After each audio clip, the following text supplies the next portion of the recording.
오늘 말씀 함께 보겠습니다. 우리 욥기 34장 우리 1절부터 20절 함께 찬양하겠습니다. 욥기 34장 1절부터 우리 20절입니다. 엘리후가 욥의 세 친구에게 말하였다. 지혜를 자랑하시는 어른들께서는 내 말을 들으시기 바랍니다. 아는 것이 많다고 자부하시는 세 분께서 내게 귀를 기울여 주시기 바랍니다. 어른들께서는 음식을 맛만 보시고도 그 음식이 좋은 음식인지 아닌지를 아십니다. 그러나 지혜의 말씀은 들으시고도 잘 깨닫지 못하시는 것 같습니다. 이제는 우리 모두가 무엇이 옳은 것인지를 알아보고 진정한 선을 함께 이룩하여 볼 수 있기를 바랍니다. 욥 어른은 이렇게 주장하십니다. 나는 옳게 살았는데도 하나님은 나의 옳음을 옳게 여기지 않으신다. 또 욥 어른은 이렇게 말씀하십니다. 내가 옳으면서도 어찌 옳다고 거짓말을 할 수 있겠느냐? 나는 심하게 상처를 입었다. 그러나 나는 죄가 없다. 라고 말씀하십니다. 도대체 욥 어른과 같은 사람이 또 어디에 있겠습니까? 그는 하나님을 조롱하는 말을 물 마시듯 하고 있지 않습니까? 그리고 그는 나쁜 일을 하는 자들과 짝을 짓고 악한 자들과 함께 몰려다니면서 이렇게 얘기합니다. 사람이 하나님을 기쁘게 해드린다고 해도 덕볼 것은 하나도 없다. 분별력이 많으신 여러분은 내가 하는 말을 들어보시기 바랍니다. 하나님이 악한 일을 하실 수 있습니까? 전능하신 분께서 옳지 않은 일을 하실 수 있습니까? 오히려 하나님은 사람에게 사람이 한 일을 따라서 갚아주시고 사람이 걸어온 길에 따라 거두게 하시는 분입니다. 전능하신 하나님은 악한 일이나 정의를 그르치는 일은 하지 않으십니다. 어느 누가 하나님께 땅을 주관하는 정권을 주기라도 하였습니까? 어느 누가 하나님께 세상의 모든 것을 맡기기라도 하였습니까? 만일 하나님이 결심하시고 생명을 주시는 영을 거두어 가시면 육체를 가진 모든 것은 일시에 죽어 모두 흙으로 돌아가고 맙니다. 욥 어른께서 슬기로우신 분이라면 내가 하는 이 말을 깊이 생각해 보시기 바랍니다. 내가 하는 말을 귀담아 들으시기 바랍니다. 욥 어른은 아직도 의로우신 하나님을 비난하십니까? 하나님이 정의를 싫어하신다고 생각하십니까? 하나님만은 왕을 보시고서 너는 쓸모없는 인간이다 하실 수 있고 높은 사람을 보시고서도 너는 악하다 하실 수 있지 않습니까? 하나님은 통치자의 편을 들지도 않으시고 부자라고 하여 가난한 사람보다 더 우대해 주지도 않으십니다. 하나님이 손수 이 사람들을 지으셨기 때문입니다. 사람은 삽시간에 아니 한밤중에라도 죽습니다. 하나님이 사람을 치시면 사람을 죽습니다. 아무리 힘센 것이라고 하더라도 하나님은 그것을 간단히 죽이실 수 있습니다. 여러분들 오늘 지금 욥의 엘리후의 이야기는 전체적으로 보면 엘리후의 이제 두 번째 연설에 해당이 되죠. 여러분들 엘리후의 첫 번째 연설의 그 핵심적인 내용은 뭐라고 얘기할 수 있을까요? 어제까지 우리가 묵상한 내용은 말씀하시는 하나님입니다. 하나님은 계속 어떻게 제3 우리에게 말씀하신다. 그 모든 일을 제3 행하심은 어떤 목적이 있다? 영혼을 구덩이에서 이끌어 생명의 빛을 그들에게 비추려 하심이니라. 하나님은 한 번 말씀하시고 다시 말씀하시되 사람은 관심이 없도다. 말씀하시는 하나님에 관한 이야기가 있었습니다. 근데 이 말씀하신 하나님이라는 어제까지 본문의 전체적인 주제는 사실 오늘 이야기하고자 하는 엘리후의 두 번째 이야기의 서론에 해당한다고 보시면 오히려 자연스럽게 연결이 되죠. 말씀하시는 하나님, 그리고 어떤 일을 행하시고 인간에게 하나님의 그 선한 목적을 알리시는 하나님.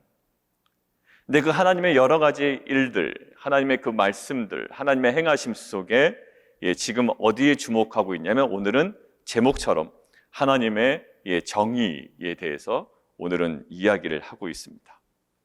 하나님의 정의에 대해서 이야기를 하고 있고 하나님의 공의에 대해서 얘기하고 있는데 거기에 갑자기 누구의 말을 인용하죠.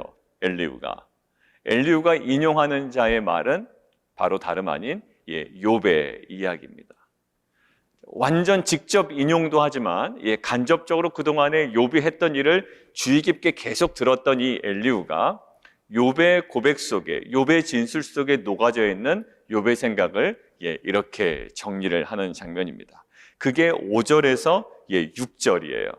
그러니까 욥의 그동안의 생각, 그러니까 엘리후가 바라보고 있는 욥의 주장을 이렇게 4가지로 요약을 해요. 엘리후가요.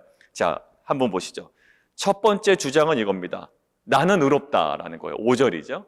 욥이 말하기를 나는 의롭다. 두 번째, 그런데 하나님이 내 의를 부인하신다. 내 의를 인정해 주지 않으신다. 세 번째, 내가 그렇게 정당함에도 세 번째 밑줄이 거짓말장애 취급하신다.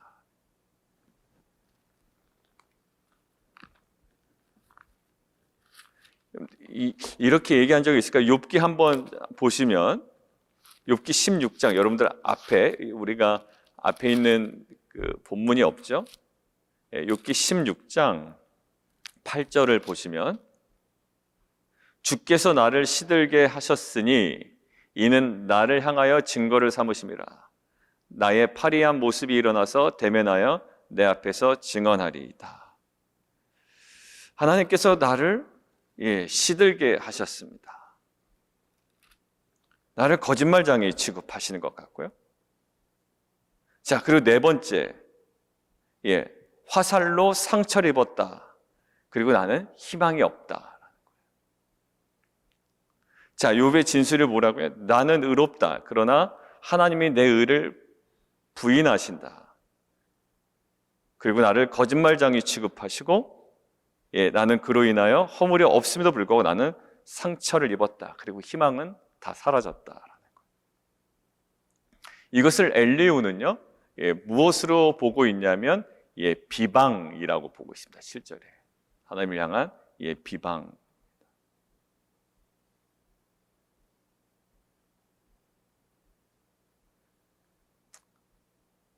그러면서 9절 보십시오. 이르기를, 그러니까 거의 악인들과 함께 몰려다닌다. 어떤 물리적인 또 가시적인 관계가 그렇다기보다 우리가 시편에서 고백하는 것처럼 있죠. 악인의 꾀를 쫓지 아니하며 오만한 자의 자리에 앉지 아니하며 죄인의 길에 서지 아니한다라는 거. 그들과 같은 삶의 방식을 얘기하는 거죠. 그러니까 지금 뭐 그들과 막 몰려다니는 거 내가 봤어라는 것처럼 마치 악인들처럼 이야기한다는 거죠. 그 주장이 뭔가요? 하나님을 기뻐하나 그 모든 것들이 무익하다라고 주장하는 거예요. 그런데 신앙의 어떤 그 회의에 빠지고 또 많은 고난이고 또 내가 뭔가 열심히 하는 것 같지만 내 뜻대로 되지 않을 때 우리 안에 드는 하나님에 대한, 그리고 내가 보고 있는 상황에 대한, 또 그것들을 마주대하고 있는 그 사람에 대한 그 섭섭한 마음이 드는 인간의 모습이 딱 이 모습인 것 같아요. 난 이렇게 열심히 했어.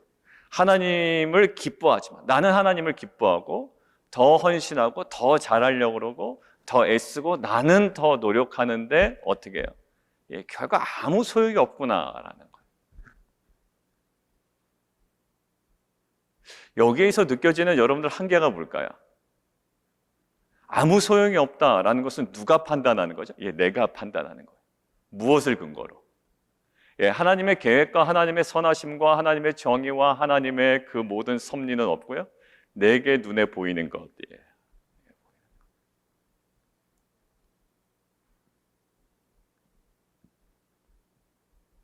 여러분들 하나님의 그 정의, 하나님의 공의는요. 사실 우리 안에 우리의 인생의 모든 순간순간마다 내가 이해할 만큼 아주 정확하게 또 분명하게 그때그때마다 이루어지지 않아요.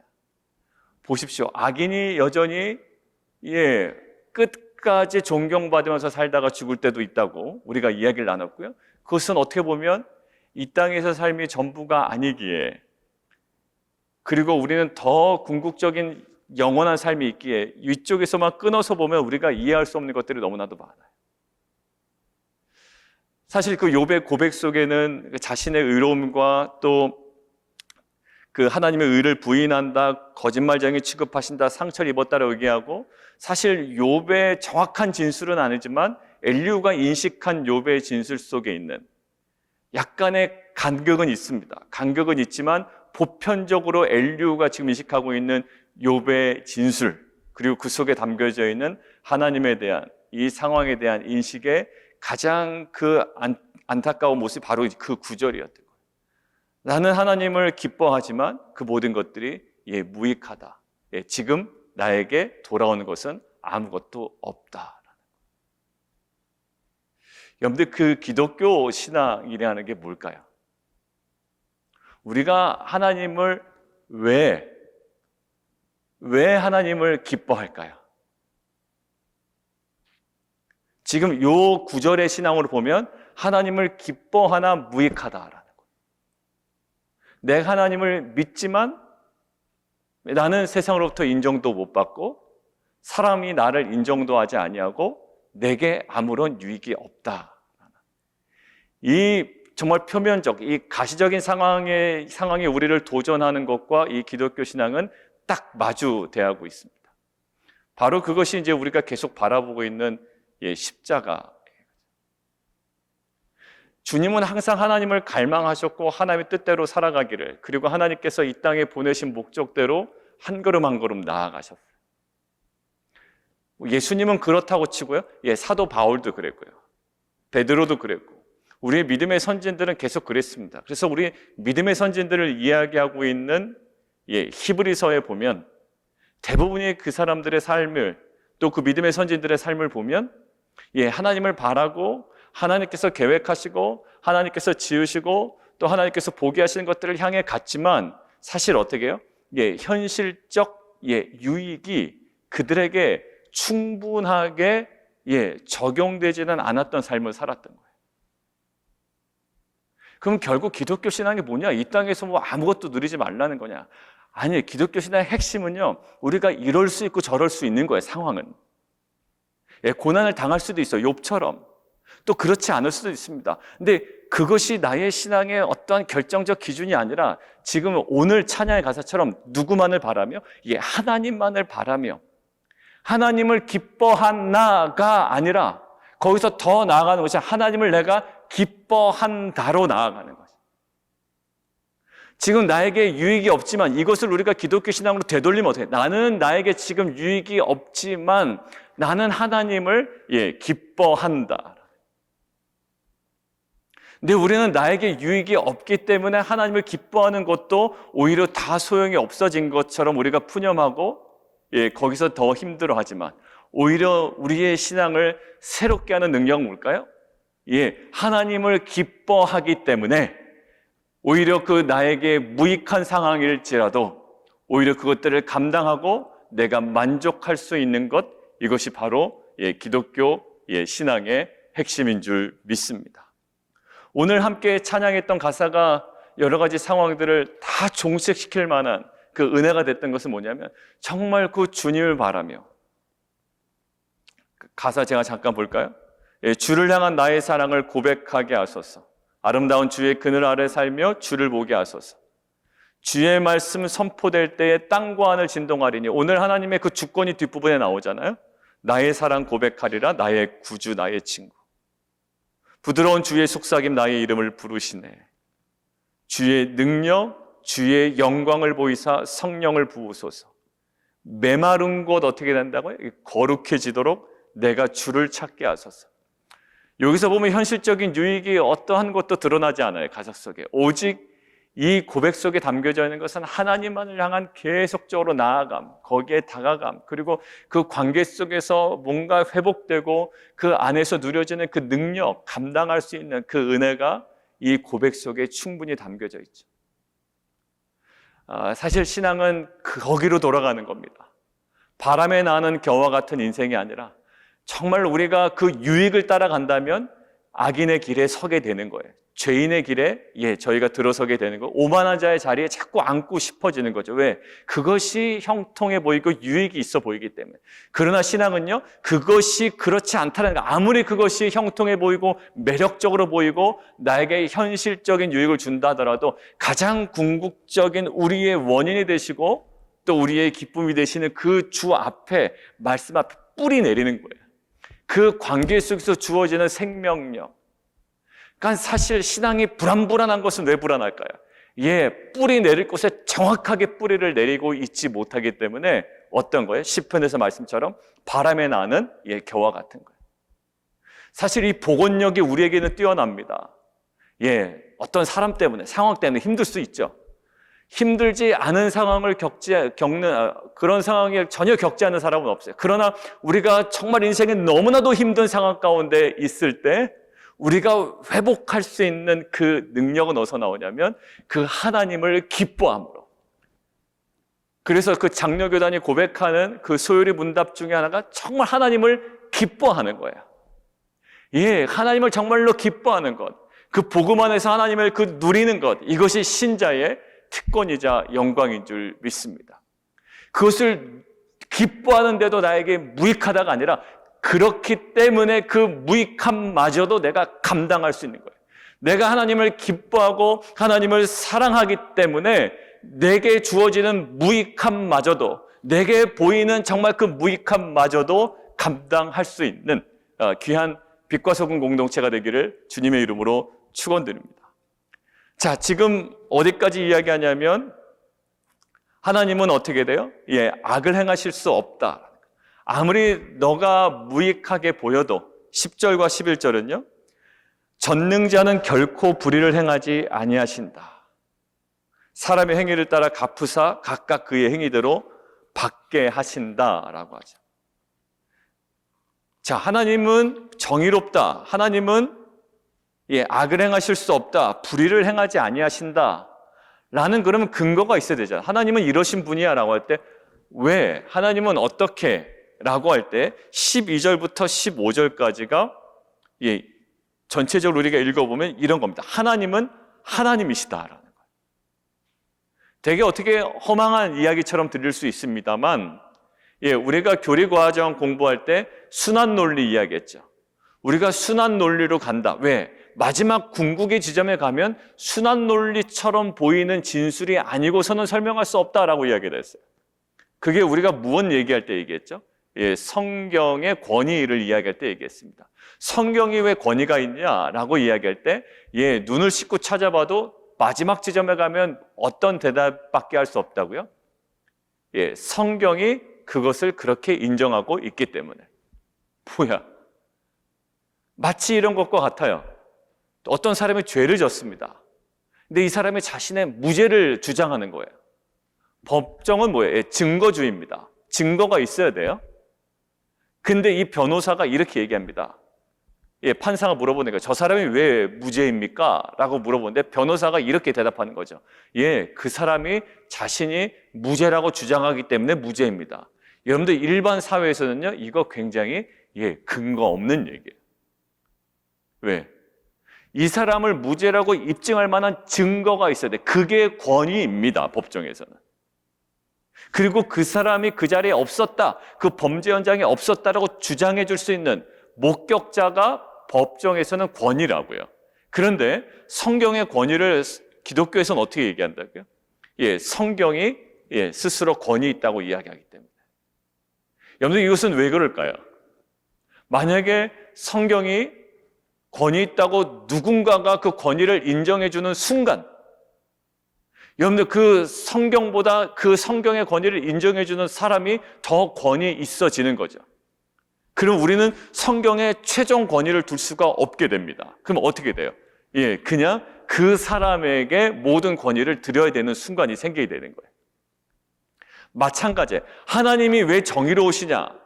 하나님 왜 공의로우시냐? 왜 불의를 행하지 아니하시냐? 라고 할 때 12절부터 15절까지 내용의 핵심은 뭐냐면 하나님은 하나님이시다. 우리가 그래서 하나님의 그 선하심, 내게 주변에 이런 하나님 선하시지 않아. 뭔가 선하심, 선하심의 궁극적인 마지막 지점은 하나님께 있거든요. 저 사람이 공의롭다 그렇지만 사실 그 공의의 핵심은 마지막 지점은 하나님께 있습니다.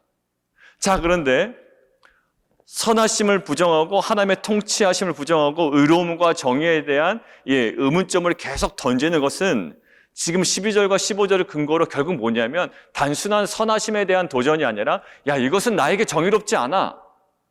이것은 나에게 선하지 않아라고 던지는 거 있죠. 이런 사건이 나에게 벌어졌고 저 사람은 나를 인정도 하지 아니하고 나에게 이런 어려움이 있는데 이 모든 것들은 선하지 않아라고 하는 건 여러분들 이것은 어떤 의미가 있을까요? 신학적으로.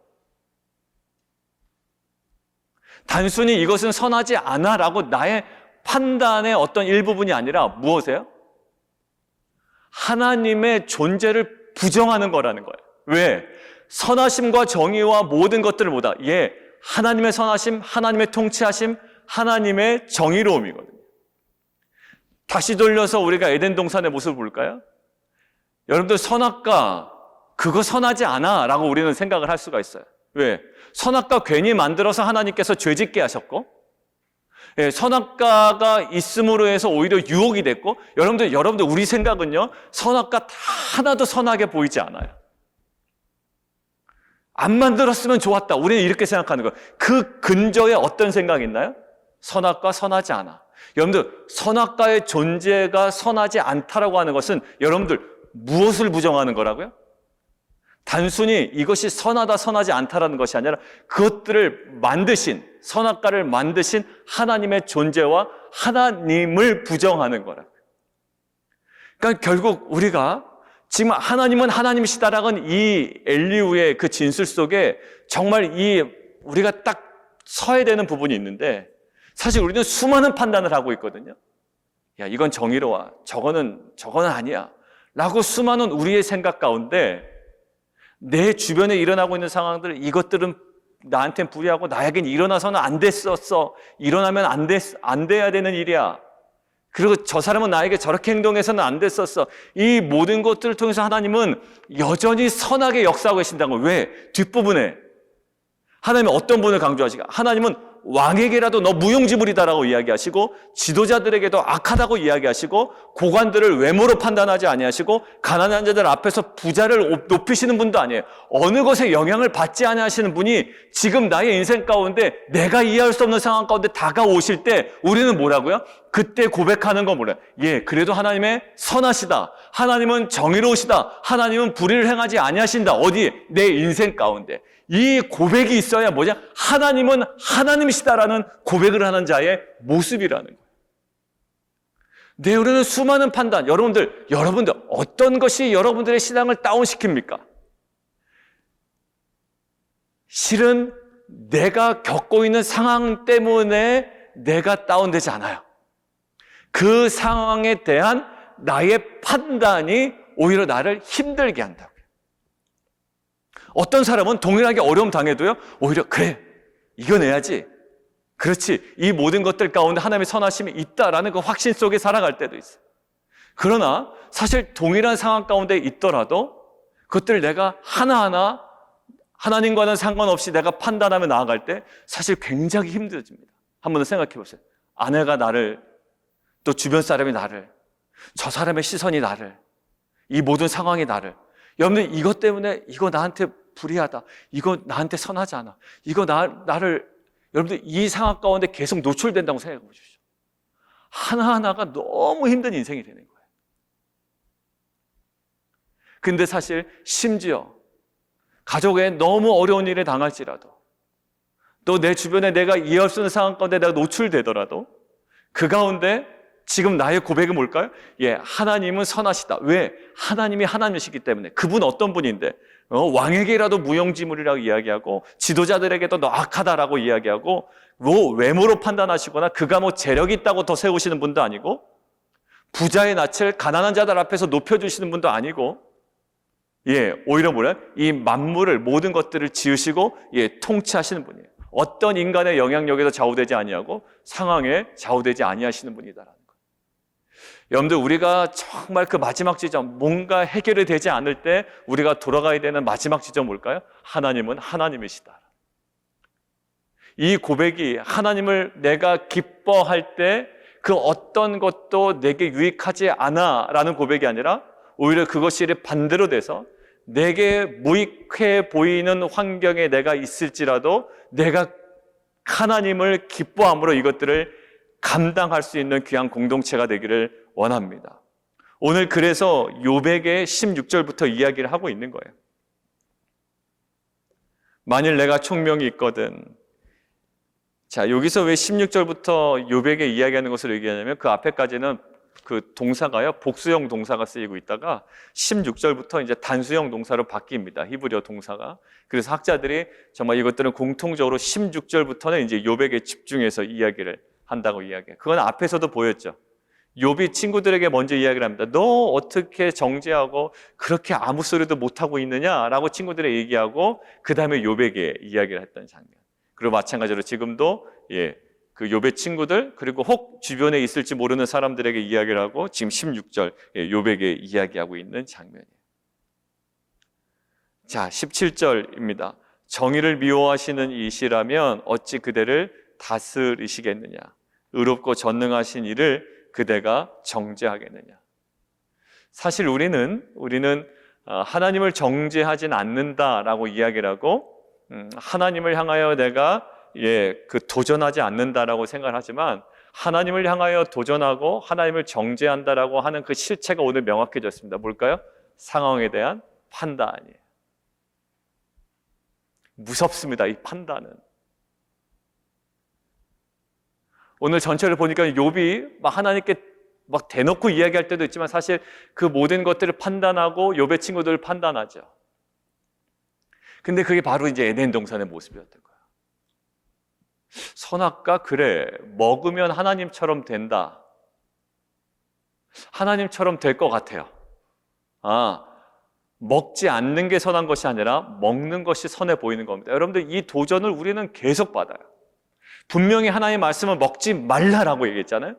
근데 우리 안에 이것이 생명력 있게 다가오는 거예요. 뭐가? 먹으면 하나님처럼 될 것 같은 생각이 우리를 정말 계속 흔듭니다. 넘실넘실. 그럴 수도 있어. 먹지 않는 게 될 수가 아니야. 먹는 게 오히려 날 수도 있어라는 생각이 듭니다. 여러분들 이건 신앙은 멀리서 보면 아주 명확한 모습인데도 불구하고 아담은 또 하와는 거기서 무너지는 거예요. 여러분들 우리는 어떤 거예요? 말씀으로 어떤 상황을 미리 보여주시고 때로는 말씀으로 견디게 하시는데 우리는 무엇으로? 이것들을 말씀으로 판단하기보다 선악과를 말씀으로 판단하기보다 무엇으로? 그럴듯한 어떤 세상의 논리와 또 나의 생각과 나의 어떤 물리적인 판단으로 나아간단 말이에요. 근데 그 모든 것도 뭘까? 그 판단 속에 결국 무엇을 도전합니까? 먹지 말라라고 했던 하나님에 대한 권위, 하나님 권위에 대한 정면 도전이죠. 그러니까 사실 우리가 자녀 때문에 힘든 게 아니라 자녀에 대한 나의 판단 때문에 힘든 거예요, 사실. 옆에 사람들 어떻게 얘기하죠? 야, 다 애들 그런 거야 라고 이야기하잖아요. 근데 사실 우리는 뭐라고 얘기합니까?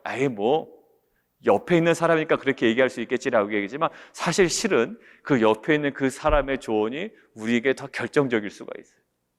왜? 우리는 자녀가 그렇기 때문에 내가 힘든 인생을 살아가게 아니라 자녀의 그런 모습을 내가 하나하나 판단해 나가는 나의 그 판단 때문에 힘들어하는 거예요. 실은 남편 때문에 힘든 게 아니라 그 남편을 판단하는 내 자신 때문에 힘든 거고요. 내 주변 사람 때문에 힘든 것보다 내 주변 사람을 판단하는 내 관점 때문에 내가 스스로 힘들어할 때가 있고요. 하나님께서 행하신 일 때문에 힘들어하는 거 아니라 하나님께서 행하신 일에 대한 나의 판단 때문에 우리가 힘들어할 수 있죠. 사랑하는 성도들, 그 앞에 오늘 욥에 대해서 이렇게 이야기합니다. 18절부터 20절은 이거예요. 하나님은 어떠한 것에 영향을 받지 아니하시고 좌우되지 아니하시며 하나님의 모든 일들은 확실하다라는 거예요. 우리가 하나님을 신뢰한다면 내게 무익해 보이는 환경 때문에 힘들어하는 것이 아니라 나는 이렇게 하나님을 기뻐하는데도 나에게 주어지는 환경이 무익하다라는 것을 힘들어하는 자가 아니라 오히려 그 무익함에도 불구하고 슬픈 일이 있음에도 불구하고 아픔이 나에게 여전히 존재함에도 불구하고 이 시간 우리가 마음 다해 고백해야 되는 오늘 찬양처럼 내가 하나님을 기뻐하겠습니다. 그리고 하나님은 여전히 하나님이십니다. 그리고 하나님은 선하십니다라는 이 궁극적 우리의 믿음의 선포를 통해 지금 눈에 보이는 상황보다 그것을 뛰어넘어 역사하고 계시는 하나님의 그 은혜, 그 주권 속에 더 깊이 들어가 참된 평안과 또 주시는 그 안식을 누리는 귀한 공동체가 되기를 주님의 이름으로 축원드립니다. 우리 함께 기도하며 나가도록 하겠습니다. 우리는 좀 단순하게 생각하죠. 나는 어떤 일에 대한 판단이야, 나는 사람에 대한 판단이야, 이 상황에 대한 판단이야 라고 얘기하지만 사실 욥도 자신의 상황에 대한 판단이었고요, 자신 주변의 일에 일어나고 있는 판단이었어요. 그런데 이 모든 판단은 어땠을까요? 하나님께 도전하는 거였습니다. 궁극적으로 뭘까요? 하나님은 하나님이시고 하나님께서 행하시는 일에 대한 도전. 그 사람이 나에게 온 거 누굴까요? 하나님의 주권 속에 여전히 있는 거고요, 어떤 일이 벌어지는 거예요? 하나님 모르게 벌어지는 일 하나도 없어요. 그 생명조차도, 어떠한 생명조차도, 일어난 일조차도 하나님의 주권 속에 있습니다. 그런데 그것들을 판단하는 내 자신 때문에 오히려 힘들어한다고요. 우리가 다시금 원래 자리로 돌아갔으면 좋겠습니다. 하나님께서 가장 선하게 만들어주셨던 선악과마저도 우리는 고백해야 돼요. 먹는 게 더 나은 게 아니야? 라고 생각이 드는 우리의 마음속에 아니야. 그 선악과 먹지 않고 그냥 바라만 보는 거, 그래서 모든 선악의 기준은 하나님께만 있다라는 이 고백이 우리에게 가장 선함이다라는 거예요. 선악과를 먹는 순간 모든 것들의 선악의 기준을 자신에게 두고 자신의 판단에 나가죠. 우리가 다시 한번 이 하나님의 절대 주권 속에, 하나님은 하나님이신 앞에 우리가 나아가고, 우리에게 무익해 보이는 환경에 우리가 노출되어 있을지라도, 우리가 슬퍼하거나 고통스러운 환경에 있을지라도 우리가 철저하게 우리가 하나님을 오히려 기뻐함으로 그 모든 것들을 감당해 나가는 귀한 공동체가 되기를 원합니다. 우리 함께 좀 기도하며 나아가도록 하겠습니다.